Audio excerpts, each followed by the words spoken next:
Climate change. Handa na ba ang mga bahay natin?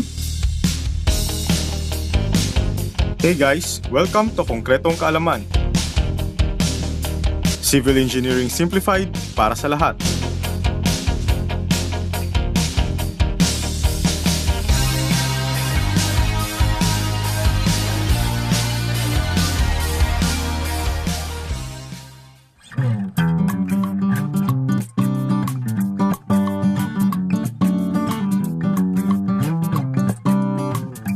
Napapansin mo ba?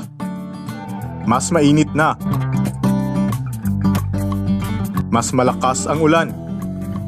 At parang mas madalas ang baha kahit konting ulan lang. Hindi lang panahon ang nagbabago. Pati paraan ng pag-design ng mga bahay, kalsada at tulay. Binabago na rin ng climate change. Tanong: handa ba ang mga bahay natin? O outdated na ang design?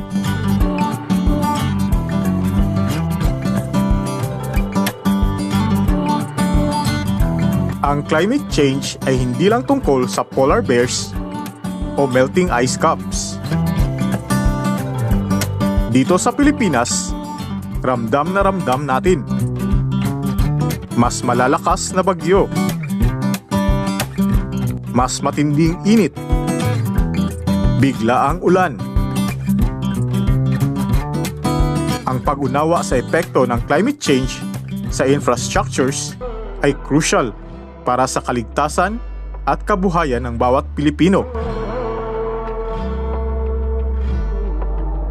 At sa mga civil engineers, malaking tanong to. Paano natin i-design ang structures kung nagbabago na ang kalikasan? Kasi dati, may standard tayo. Ngayon, hindi na ganoon kasimple.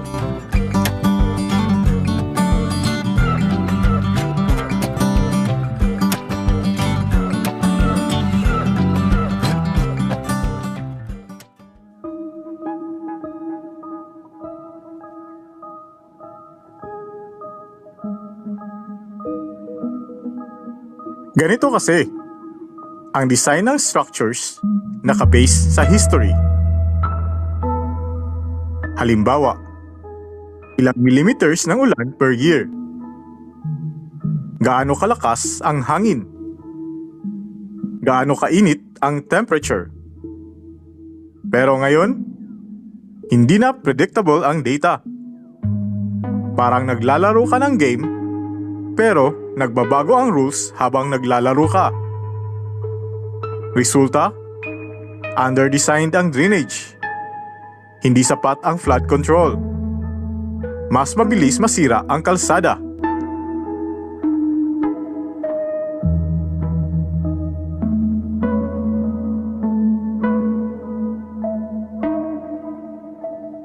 Isa sa pinakaapektado, drainage system.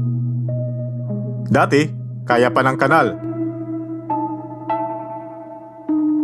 Ngayon, kahit bagong gawa, bumabaha pa rin. Bakit? Hindi na sapat ang design rainfall.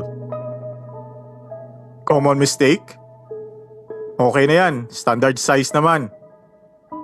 Pero ang tanong, standard ba ang ulan ngayon?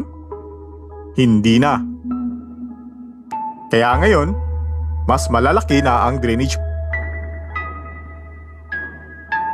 Mas mataas ang elevation ng bahay. Mas importante na ang slope at flow.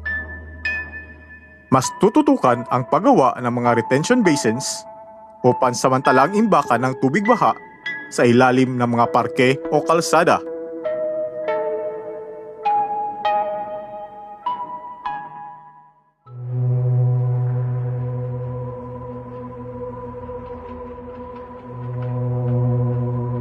Hindi lang ulan ang problema, pati init. Concrete at asphalt nag-i-expand kapag mainit.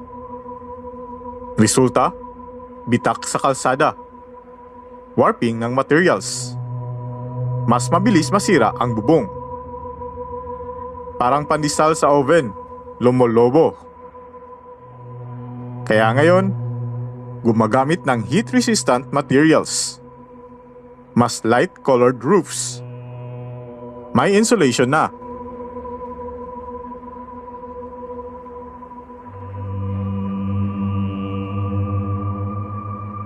Sa coastal areas, mas malala. Tumataas ang sea level. Resulta, dating safe area, binabaha na. Saltwater intrusion sa lupa. Foundation problems. Kaya ngayon, elevated structures. Coastal protection. Sea walls. Relocation minsan.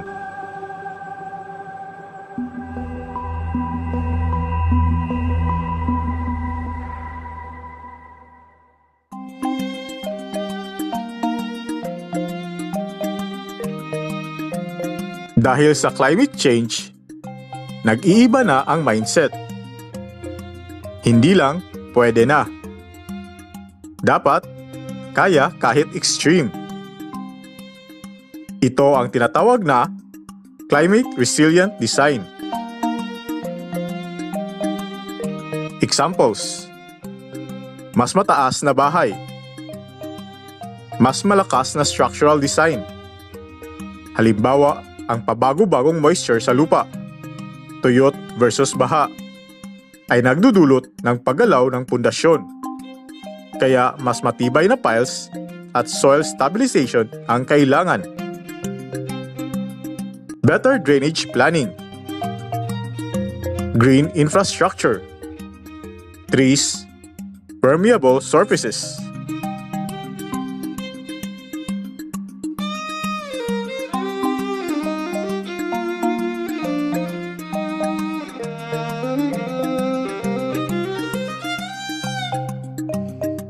Hindi na sapat ang mura.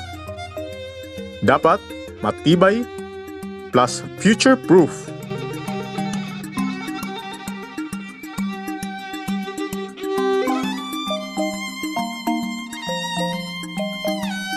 Ang produksyon ng semento at bakal ay isa sa pinakamalaking source ng carbon emissions. Dahil dito, naghahanap ang mga engineer ng mga alternatibo. Green concrete. Paggamit ng fly ash o recycled materials para mabawasan ang carbon footprint ng semento. Cross-laminated timber.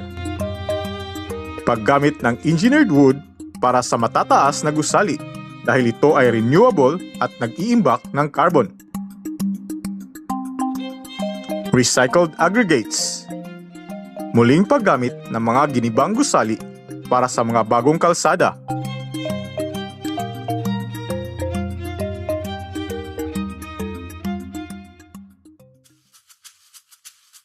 Hindi lang sa paggawa ng bago ang focus. Kailangan ding patibayin ang mga lumang istruktura na tinatawag naming retrofitting. Thermal expansion. Dahil sa tumataas na temperature, kailangang suriin ang expansion joints ng mga tulay at riles ng tren upang hindi sila magbakol o maputol sa sobrang init.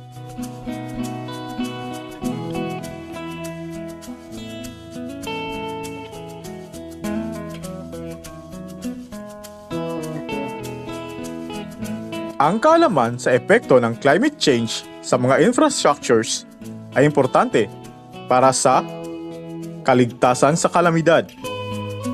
Ang kaalaman kung ang isang lugar ay prone sa landslide o pagbaha dahil sa pagbabago ng lupa at ulan ay makakatulong upang makapaghanda at maiwasan ang trahedya. Proteksyon ng kabuhayan.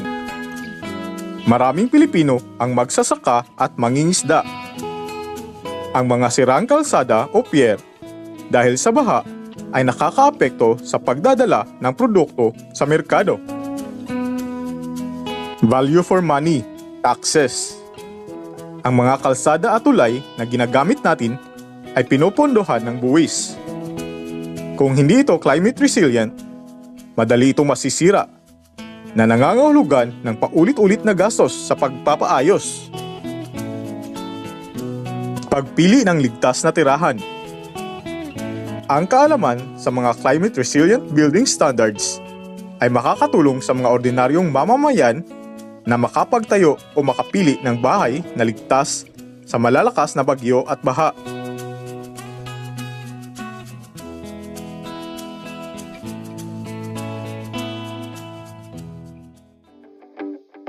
Quick recap. Climate change equals mas extreme na panahon. Old design standards. Minsan, hindi na sapat. Drainage, init, at baha. Major issues. Solution: climate resilient design. Use of sustainable materials. Green concrete, cross-laminated timber, recycled aggregates. Suriin ang epekto ng tumataas na temperature sa mga lumang structures. Simple lang. Kung nagbabago ang klima, dapat nag-a-adjust din ang design.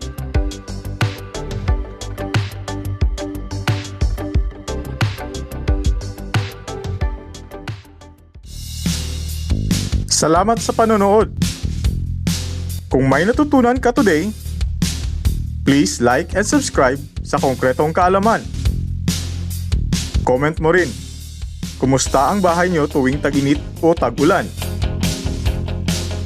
At kung may gusto kang ipaliwanag natin next, type mo lang sa comments. Tandaan, ang matibay na bahay, nagsisimula sa tamang kaalaman. See you sa next video!